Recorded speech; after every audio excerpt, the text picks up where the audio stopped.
les délices de Sandrine. Les délices de la mer, pardon, c'est Sandrine, les délices de la mer. Ouais, elle, c'est fatiguée déjà. On n'est que le dimanche. Hein, voilà, il reste encore 7 jours. On va être bien là. Dites, vous êtes basé où vous? Sur Sanary, Sanary-sur-Mer. Alors, les délices de la mer, tout est dans le nom. Qu'est-ce que vous proposez en général? Qu'est-ce que vous proposez pendant la foire de Brignoles? Alors la foire de Brignoles, on va rester dans le SEM, donc on travaille l'huître, la crevette, le bulot et l'oursin. Sinon, en temps normal, je travaille sur la confection de plateaux de fruits de mer. C'est-à-dire que vous me dites vos produits, vos quantités, je vous compose votre plateau. Voilà. Et je travaille avec du local. Travailler avec du local. Donc vous êtes plutôt sur un positionnement traiteur, c'est-à-dire c'est sur commande, c'est sur mesure, il n'y a pas de... Oui, tout à fait. Je travaille dans les séminaires, mariages, anniversaires, repas de famille, etc. Je me déplace. Voilà. Donc huîtres, alors on m'a dit huîtres, crevettes, bulots. Quand vous parlez de pêche locale, c'est-à-dire c'est quoi? C'est PACA, c'est le Var. Enfin, détaillez-moi un peu les différents fournisseurs avec lesquels vous avez l'habitude de travailler. Fournisseurs, on ne va pas les citer parce qu'il y en a quand même quelques-uns et on va rester quand même dans le secret professionnel. L'oursin de Méditerranée, bon là actuellement on a quand même quelques difficultés, donc on travaille sur l'oursin avec la Galice qui est en Espagne. Donc je voulais quand même faire une petite parenthèse, c'est que vu que l'oursin de Méditerranée qui est quand même très réputé chez nous et les gens en abusent donc, quand c'est la période de ramassage, donc je voulais quand même qu'ils sachent que si on continue comme ça, on n'aura plus d'oursin. Donc là, le ramassage de l'oursin va être interdit minimum pendant 2 ans. Du coup, ça empêche les pêcheurs de travailler, parce qu'il y a quand même des pêcheurs qui travaillent que pour le ramassage de l'oursin pendant la période. Donc respectez ça, déjà bien. Déjà. Après, dans le local, je travaille sur la pêche, sur la langouste, le homard et le tourteau. Je ne fais pas de congelé. Voilà.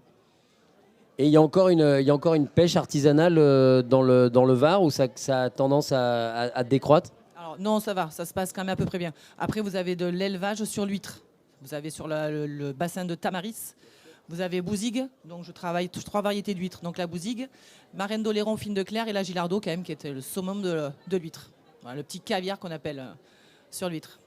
Donc, alors votre clientèle, ça va être particulier et vous travaillez aussi pas mal avec les entreprises, vous disiez, sur des séminaires, sur des événements d'entreprise. Voilà, exactement, mariage, anniversaire, les foires, on va là où il y a le travail, quoi. En fin de compte, on se déplace. Voilà. Le client ne se déplace plus, on y va chez lui, on lui propose un devis. Voilà, ça marche comme ça un peu maintenant. Alors, et les spécialités sur lesquelles vous êtes le mieux positionné, enfin le produit qui va vous passionner le plus dans l'ensemble de ce que vous proposez. Je vous dirai tout, j'adore le produit. Tout ce qui sort de la mer, c'est ma passion. Et donc, vous êtes, j'imagine, à la fois au travail, mais vous êtes aussi une commerciale. Enfin, vous adorez en parler, une poissonnière, comme vous dites. Une vraie poissonnière, exactement, c'est ça.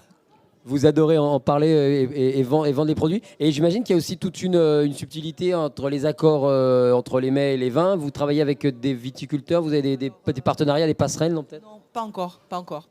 Non, je reste dans un produit qui est le Riesling, le Sylvaner, vin d'Alsace. Voilà. Le traditionnel. Déjà, le produit de la mer est un produit qui est cher, qui est onéreux. Donc, si en plus on met un vin qui est onéreux, ça fait quand même cher pour le client. Donc, on essaye de faire un packaging pour que tout le monde puisse avoir accès à un beau plateau de fruits de mer, quoi. Parfait. Bah, écoutez, merci de cette présentation. Alors, on va vous libérer. On va une nouvelle fois faire un changement un peu de registre. Merci à vous, je vous en prie. Merci d'être venu nous voir. On va appeler un apiculteur. On va changer complètement de domaine. Venez me rejoindre. Installez-vous. Hop là. C'est Tony Gemiti, ça je prononce bien, Gemiti. Vous êtes apiculteur. Installez-vous. Vous êtes venu en plus avec un petit panier, un petit sac de spécialités à nous présenter.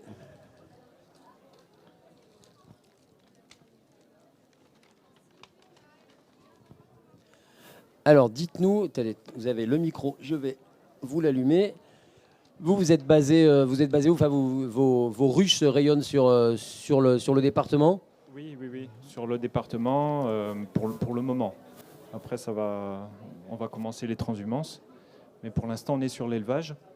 Donc, du coup, c'est les ruchers d'hivernage en fait qui vont nous donner les nouveaux essaims pour la nouvelle année.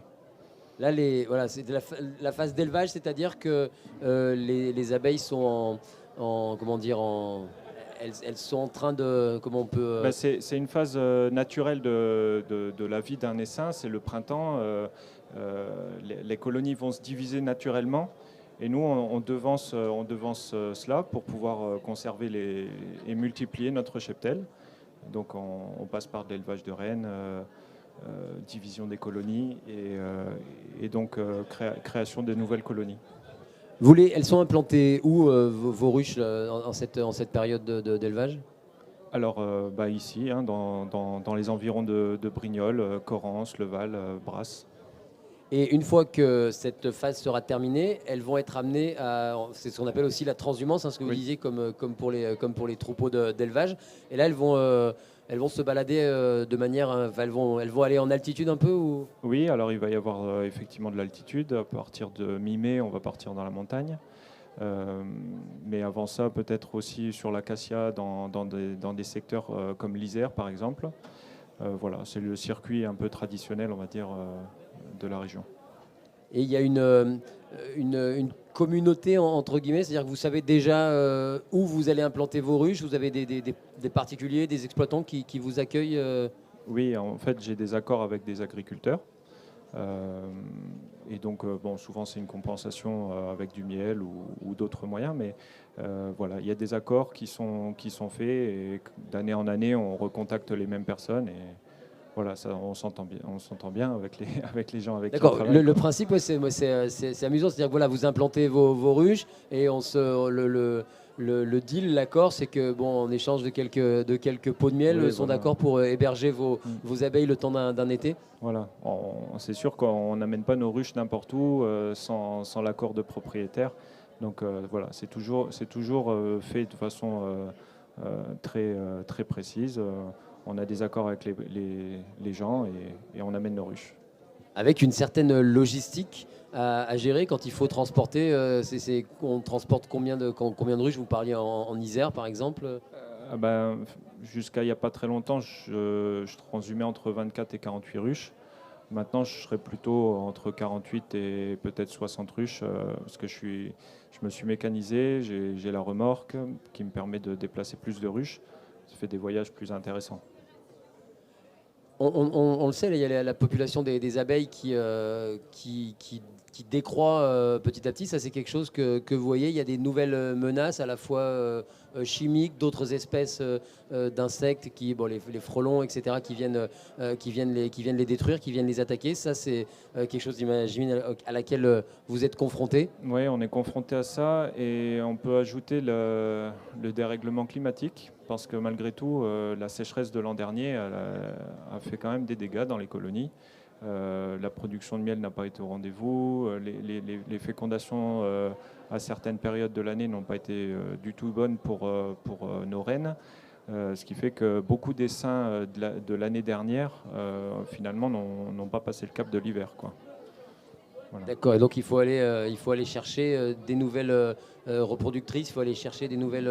Ça, on le gère au printemps, hein, c'est l'élevage que je suis en train de faire. Ça me permet de compenser ces pertes et puis d'accroître le cheptel aussi par la même occasion, rajeunir le cheptel aussi. Et voilà, c'est un passage obligé. Le printemps, c'est d'abord les essaims et après le reste. Alors, on va parler un peu de votre production. Vous êtes venu avec quelques échantillons. Il y a le miel, c'est la base, mais il y a aussi toute une série de produits, on va dire, dérivés, déclinés, avec des guimauves. Oui, voilà. Des guimauviers. Ça, c'est tout du fait maison, hein. Même les produits, les à côté, c'est tout du fait maison. Pour les guimauves, oui. Pour le nougat aussi. Pour les bonbons et les sucettes, je les fais faire avec mon miel. Je le fais faire à façon chez un confiseur. Mais voilà, c'est avec mon miel.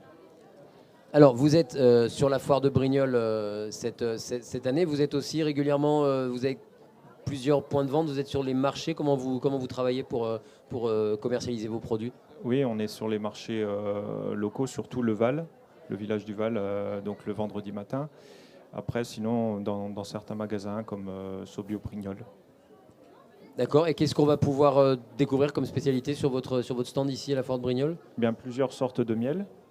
Miel toute fleur, miel de lavande, le miel de chêne. Et puis après, d'autres produits dérivés que que vous avez ici sur la table, le nougat également. Et on Nougat aura la blanc. possibilité on peut goûter, il y a quelques, Oui, il y a quelques tout. échantillons à disposition. Merci Tony d'être venu nous Merci. présenter votre production et vos abeilles. Merci beaucoup et bonne foire de Brignal à vous et à très Merci. vite.